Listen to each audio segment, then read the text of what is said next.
Hello and welcome everyone, and you're watching English by Joseph Ma'am. I thank all of you once again for giving me your love and support. हम सबको अपने सहे दिल से धन्यवाद देते हैं जो मुझे सपोर्ट उन्होंने आप लोगों ने किया है मुझे, और आपके कमेंट्स मुझे मिलते हैं जिससे मेरा इनका जो मनोबल बढ़ता है, उसके लिए बहुत बहुत धन्यवाद आप लोगों का।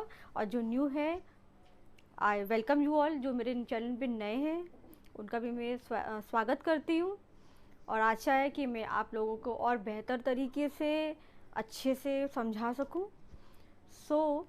मैं और दूसरी चीज़ मैं आप लोग से कहना चाहती हूँ, please don't forget to subscribe, share, and the most important thing, please ring the bell so that you will be getting the upcoming notifications of the videos. So without wasting any time, let us begin. So my dear friends, in my previous video, the link is already shared. I had taught part of speech. Now there are different types of, I taught the different type, the 8 part of speech I have taught. 8 पूरे मैंने पढ़ाए हैं part of speech के, noun, pronoun, adjectives and so on. So today I am beginning with noun and its type. Nouns होते हैं, संज्ञा कितने types के होते हैं, तो वो आज हम लोग विस्तार से आज समझेंगे और जानेंगे. Why it is important when I am saying that I am mostly focusing on spoken English, but still these types of nouns in grammatical way, it's very important, because when we write, when it comes to the writing part, we sometimes get confused that how should we start and what are we going to write.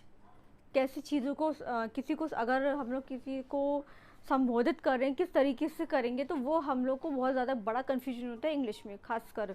तो इसलिए आज मैं types of nouns आपको ये इसलिए बताऊंगी क्योंकि हम लोग जब लिखने में आते हैं तो हम लोग को बहुत सोचना पड़ता है कि कैसे लिखे, किस टाइप से लिखे और कैसे उसको संबोधित करें. तो आज का टॉपिक है types of nouns, and they are the types of noun that I am going to tell you. मैं आपको एक्सप्लेन करूँगी इसके लिए. सो मेरा रिक्वेस्ट है, don't skip the video, do not leave it, stay tune till the end so that you will be able to understand. And if you have any comments, any question, please do comment me in the comment box. So let us begin. The first type of noun, पहला noun जो है common noun.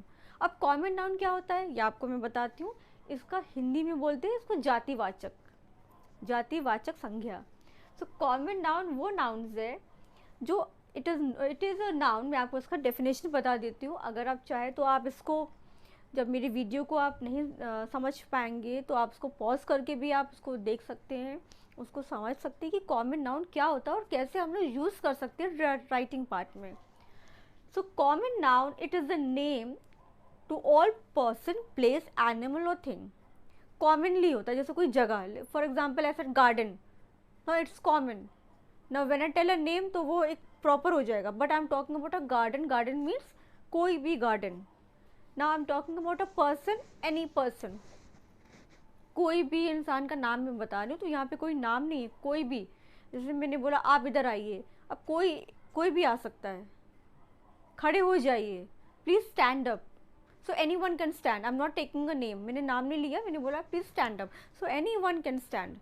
I am not telling anything about a person जिसमें नाम नहीं ले रही हूँ, but commonly मैंने बोला है कि खड़े हो जाओ, तो कोई भी एक जन कोई खड़ा हो गया, standing. So what it is a common name to given to all person, place, animal और thing. Animal, when I say animal, the animal is there. Oh my god, there is an animal there. अरे which type of animal ये नहीं पता है. Commonly animal सब में common है, चाहे वो लायन हो, टाइगर हो, डॉग हो, इट्स अ कॉमन एनिमल. यहाँ पे नाम नहीं स्पष्ट किया जा रहा है. फॉर एग्जाम्पल, नाउ एग्जाम्पल मैं आपको बता देती हूँ. Take care of your shoes, take care of your shoes, said the teacher. The year, what is a common noun? Shoes. And a teacher also is a common noun. My grandfather is very old now. My grandfather, अब grandfather is a common, grandfather कोई भी हो सकता है. My grandfather is very old now. So my dear friends, I hope you understand the first one. आपको ये पहला वाला कॉमन नाउन आपको समझ में आए कि कॉमन नाउन होता क्या है. Like we are writing, suppose we are writing the people are sitting. No, people, people वो भी कॉमन है, कोई नाम नहीं यहाँ पे, लेकिन पीपल मतलब इंसान बैठे हैं. अब कौन बैठा है ये आपको नहीं पता, बट लोग बैठे हैं. People are sitting, people are sitting. So what I am trying to say, common noun में कोई प्रॉपर नेम यहाँ पे नहीं है. यहाँ पे कॉमनली सब चीज़ के बारे में दिया हुआ है ना. अगर हम एग्जाम्पल देखें एनिमल के बारे में, it is a huge animal. अगर हमने बोला है, मैं अगर I am telling it's a huge animal, which animal, यहाँ पे हम एनिमल का नाम नहीं ले रहे. कॉमनली एनिमल कोई भी हो सकता है, बट व्हेन आई से नेम ऑफ एन एनिमल तब को समझ में आता अच्छा ये जानवर है, ह्यूज एनिमल, ये बड़ा जानवर है. Which animal? Elephant. But here right now I'm talking about a common animal. It can be any big animal. So I hope I made this very clear, and do comment me in the comment box and give me an example of a common noun. आप मुझे एक example common noun का please comment करके मुझे बताइएगा कि आपको जो समझ में, अगर तभी तो मुझे पता चलेगा कि आपको ये कॉमन नाउन समझ में आया.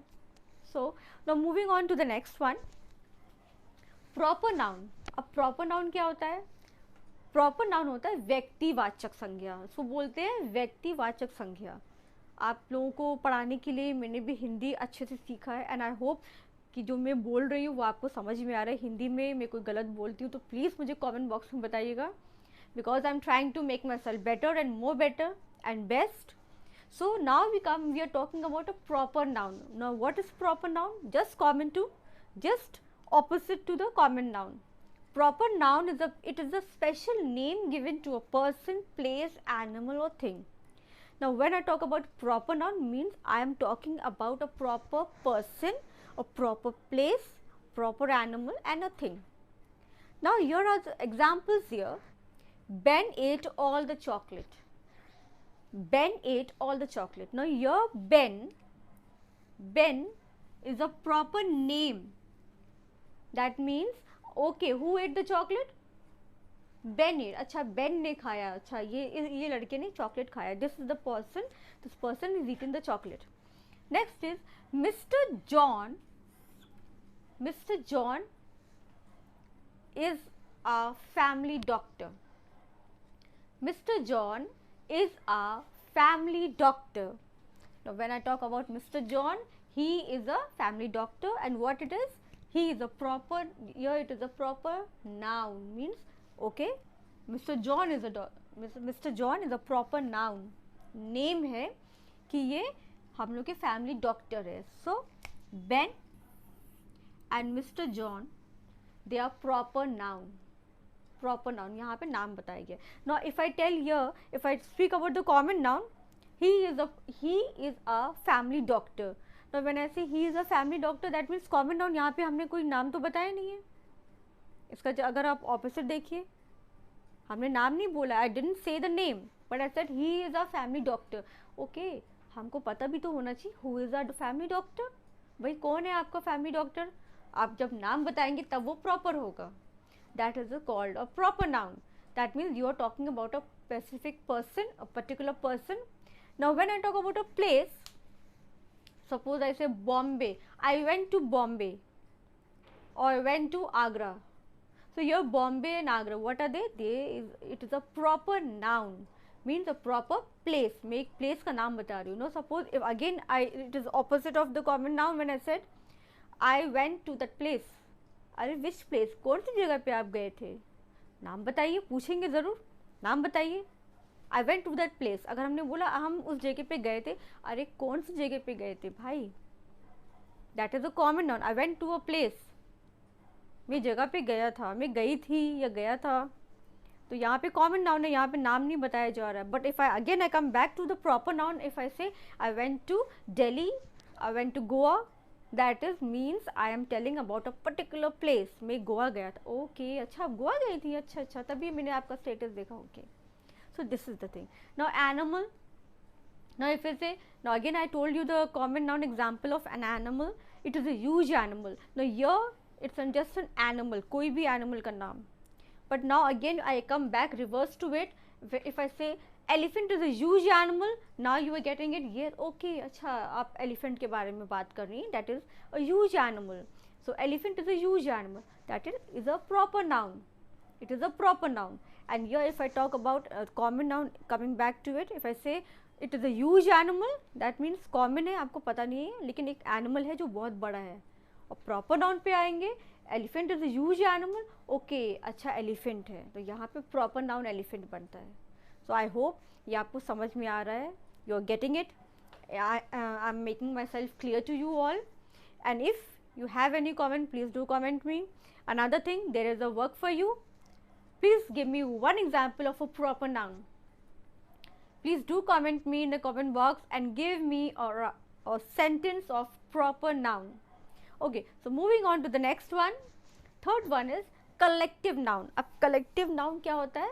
समूह. समूह मतलब समूह क्या होता है?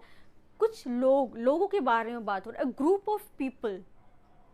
A group of people, उसको बोलते हैं समूह. अच्छा वो समूह है, मतलब कुछ लोगों के बारे में बात हो रहा है वहाँ पे, मतलब एक से ज़्यादा लोगों के बारे में बात हो रहा है. So it is called collective noun. It is a name given to a group of people, a group people, animal and things. Collective noun में यहाँ पे इंसानों के लिए, जानवरों के लिए और चीज़ों के लिए नाम दिया है. It is called collective noun. Collective noun. I hope I am clear to you. आपको जो मैं आपको बता रही हूँ वो आपको समझ में आ रहा है. And please do comment me in the comment box and let me know that yes you are getting me right. Okay, so here there is a collective noun. अब इसके एग्जाम्पल्स अब देखेंगे. जैसे हम बोलते हैं मेरे चाबी का गुच्छा खो गया. मेरे चाबी का गुच्छा खो गया. अब यहाँ पे क्या गुच्छा, एक चाबी का गुच्छे के बारे में बात हो, मतलब एक चाबी नहीं है, यहाँ पे बहुत ढेर सारी चाबियों के बारे में बात हो रहा है. We are talking about many keys, many keys. अब जैसे सासू माँ होती है तो जो नई बहू आती है वो क्या करते हैं, वो लोग अपने गुच्छा लेके, पूरे घर का, हवेली का गुच्छा लेके अपने कमरबंद में लेके चलते. वो पहले ज़माने में होता था. In the olden days they used to carry a bunch of keys, like those keeping all the documents, the jewelries they used to have. वो लोग अपने जो बहुत important चीज़ों को अपने तिजोरी में रखते थे. and they used to carry it on the sides of the dress. कहते हैं bunch of keys, उसको बोलते हैं चाबी का गुच्छा. so a bunch of keys, a fleet of sheep. भेड़ियों जो रहता है ना, शीप को क्या बोलते हैं, भेड़ों का झुंड, उसको बोलते हैं कलेक्टिव. इसको बोलते हैं collective noun. Group of people, group of people are standing. Now here I want you all again to give me an example of collective noun. I want you all to give me a comment with example of collective noun. And I hope I made myself very clear with these three topics: common, proper and collective noun. Next we will move on to the concrete noun. Now what is a concrete noun? These are the names of things that we can touch and feel. ये physically जो हम चीज़ों को छू सकते हैं, महसूस कर सकते हैं. नाउ ब्रीज, हवा. Can you touch it? आप छू सकते हैं हवा को. मेरे चारों बगल हवा है, आप उसको टच कर सकते हो? No, you can not touch it. Why? You can not touch. आप उसको छू नहीं सकते, बट महसूस कर सकते. वाह ठंडी हवा आ रही है, ऐसे आप बोलते हो ना जब हवा चलती है, हाँ ठंडी हवा आ रही है. Rain, you can see it, you can touch it also. आप बारिश में भीग सकते हो, आप बारिश में भीगने का मज़ा भी ले सकते हैं आप. So next thing is you can feel it. You can feel, आप फील कर सकते हो. किसी से आप प्यार करते हो तो उसको एक emotionally you can feel, yes I okay, I love my family, the emotions you can show. And छूना, किसी चीज़ को आप touch, not the board, I can touch this board, मैं इसको टच कर सकती हूँ. I can touch the wall, I can touch the pen, this pen, I can touch it. Now here is an example. The old man is known for his wisdom. Now here what is wisdom? This is a feeling. Wisdom मतलब क्या होता है? बुद्धि. तो बुद्धि को आप touch नहीं कर सकते हो, but you can have that. आप उसको अपने बुद्धि से ही आप चीज़ों को कर सकते हैं. The rope is very strong. What is rope? रस्सी. रस्सी बहुत मजबूत है. The rope is very strong. So rope, रस्सी को आप टच कर सकते हो, रोप को आप बांधने के लिए, कपड़ों टांगने के लिए आप यूज़ कर सकते हैं. So the old man is known for his wisdom. The rope is very strong. रस्सी बहुत मजबूत होती है, कपड़े टांगने के लिए काम आता है. It is use for hanging clothes. Okay, so now these are the nouns, proper noun that I have told you. Now I want you to give me an example of this also, of concrete noun. Give me an example of a concrete noun. Abstract noun. Abstract noun ये किसी भाव को प्रकट करता है. Like for example, if you are happy, that is a feeling. If you are sad, that is another feeling. And also it shows the ideas, the quality, and in which state. And in this we can only touch or see but not feel. उसको महसूस कर सकते हैं हम लोग. So for example, always speak the truth. हमेशा सच्चाई बोलो. The soldier fought bravely. Soldier कैसे लड़ा? बहादुर तरीके से लड़ा. So I want you in this also give me an example of an abstract noun. I hope abstract noun is clear to you. Next we move on to the compound noun. अब compound क्या होता है? Compound होता है किसी चीज़ को mix करना, मिश्रण जिसको हिंदी में कहते हैं. शुद्ध, आई थिंक हम सही बोल रहे हैं. इट इज़ मिश्रण बोलते हैं हिंदी में. मिश्रण नाउन संज्ञा. They are the words, two words joining together. They make two nouns, that is the nouns. The two words they join together and that forms a compound noun. They are words that are formed by joining two or more nouns. दो nouns को join करके क्या बनता है? Compound noun. For example, if you see over here, time and table. Time मतलब समय, table मतलब जिस पे आप रख के बुक्स रखते हो, खाना रखते हो. Table. Now mix them together. दोनों को आप join कर. If you join them together, what it becomes? Timetable. It becomes timetable. Means what is a timetable?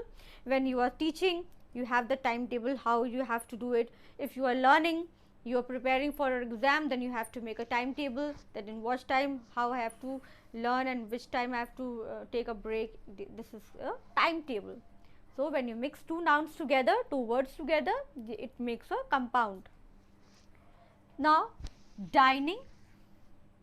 Dining means आप टेबल बेड पे खाना खाना, डाइनिंग करना, बैठना एक साथ. And table, mix, keep them together, it becomes a dining table. Dining table. Next is lady. Lady मतलब औरत. बग, खटमल को बोलते हैं. Now you put these two words together, combine them together, what it becomes? Ladybug. आपने ladybug देखा होगा. You all must have seen. It's small little insect with a red feather with black dots. It's called a ladybug. So I hope these 6 types of nouns are clear to you. And I want a sentence, an example of another example of compound noun. Please do comment me in the comment box and give me one example of compound noun. And I hope this is very clear to you. If you have any doubts, please do comment me, let me know. Don't forget to subscribe my video. If you are new to my channel, subscribe, share and like and comment. Till then, see you again. English by Joseph ma'am. God bless you all.